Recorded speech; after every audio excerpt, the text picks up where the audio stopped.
Kun tekniikan maailma täytti vuonna 1978 25 vuotta, silloinen päätoimittaja Mauri Salo sai ajatuksen partioauton lahjoittamisesta liikkuvalle poliisille.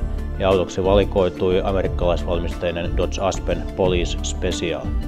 Sittemmin perinne on jatkunut ja nyt vuorossa on 5. TM-kilpinen poliisiauto. Tekniikan maailman 60-vuotisjuhlavuoden kunniaksi poliisi saa liikennevalvontakäyttöön Mercedes-Benz CLS 350 CDI Shooting Brake.